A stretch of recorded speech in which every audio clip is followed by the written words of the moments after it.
सुप्रभात बच्चों। आज हम पढ़ेंगे पाठ 11 पर्यावरण। पर्यावरण शब्द परि धन आवरण से मिलकर बना है। परि का अर्थ है चारों ओर और आवरण का अर्थ है घिरा हुआ। अर्थात पर्यावरण का शाब्दिक अर्थ है चारों ओर से घिरा हुआ। इस प्रकार अपने आप हम जो कुछ भी देखते हैं वही हमारा पर्यावरण है। जैसे नदी, पहाड़, तालाब, मैदान, पेड़ पौधे, जीव जंतु, वायु, वन, मिट्टी आदि सभी हमारे पर्यावरण के घटक हैं। मानव के चारों ओर फैले हुए वातावरण को पर्यावरण की परिधि में माना गया है। एक दिन मयंक और विनय हंसते खेलते फूल तोड़ते हुए जा रहे थे। अचानक कोई जोर से चिल्लाया, ठहरो! दोनों डरकर रुक गए। फिर साहस बटोरकर आगे बढ़े तो चौंक गए। देखा, हरा भरा पेड़ उदास मुद्रा में एक आदमी की तरह खड़ा था। दोनों ने पूछा, आप कौन हो? आपने हमें क्यों डांटा? पेड़ ने कहा, मैंने तुम्हें इसलिए डांटा क्योंकि तुम दोनों मुझे बर्बाद कर रहे थे। अब मुझे पहचाना? मयंक और विनय सहमे हुए बोले, नहीं भैया, हमने आपको नहीं पहचाना। पेड़ ने कहा, फूल तोड़ते हो, पौधे उखाड़ते हो और नाली में पत्थर फेंकते हो, पर मुझे नहीं पहचानते हो। तो सुनो, मैं हूं पर्यावरण। मयंक और विनय ने कहा, अरे, हमने तो आपका नाम कई बार सुना है। मेरे शिक्षक आपके बारे में बहुत कुछ बताते हैं, लेकिन आप भी तो अपने बारे में कुछ बताइए। पर्यावरण ने कहा, तुम लोग जानना चाहते हो तो मैं तुम्हें पर्यावरण और उसके संतुलन के बारे में बताता हूँ। अगर एक ही चीज लगातार बढ़ती या कम होती जा रही हो तो वह चीज सबके लिए जरूरी होते हुए भी नुकसानदायक होती है। जैसे पानी तुम्हारे लिए जरूरी तो है, लेकिन सब जगह पानी ही पानी हो जाए तो बाढ़ आ जाएगी, तुम परेशान हो जाओगे, सब कुछ पानी में डूबकर समाप्त हो जाएगा। ठीक इसी तरह पानी कम होने लगे तो धीरे धीरे सूखा पड़ने लगेगा।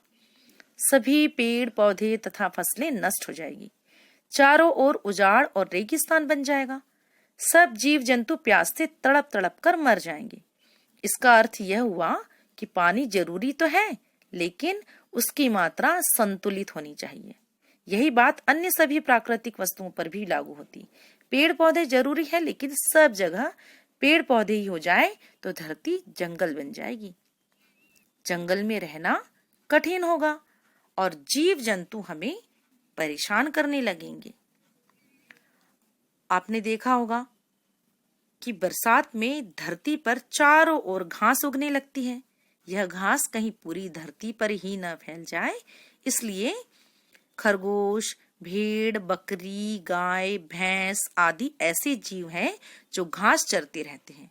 ठीक इसी तरह शाकाहारी पशुओं को खाने वाले मांसाहारी पशु शेर, चीते, भेड़ी आदि है जो उन्हें खाते हैं तथा जंगल में उनकी संख्या बढ़ने नहीं देते।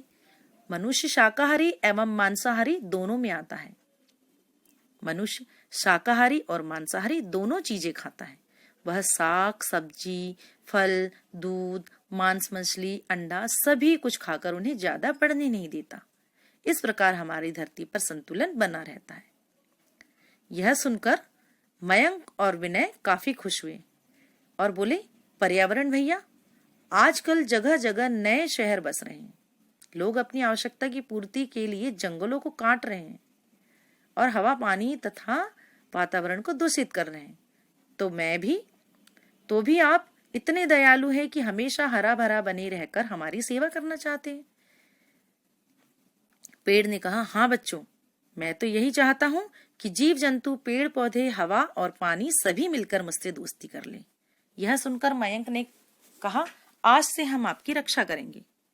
पेड़ ने कहा, हाँ मयंक, तुम ठीक कहते हो, पूरी मानव जाति को मिलकर मेरी रक्षा करनी ही चाहिए। विनय ने कहा, पर्यावरण भैया, इसका मतलब लुप्त होते जीवों जैसे शेर, पांडा को बचाना हम सबके हित में है। जब जीव जंतुओं के विनाश का सिलसिला टूटेगा तभी तो प्रकृति में संतुलन बन पाएगा। अब हम मेंढकों आदि किसी भी जीव को पत्थरों से नहीं मारेंगे, फूल नहीं तोड़ेंगे, पेड़ पौधे नहीं उखाड़ेंगे और अपने स्कूल और घरों में पेड़ पौधे लगाएंगे।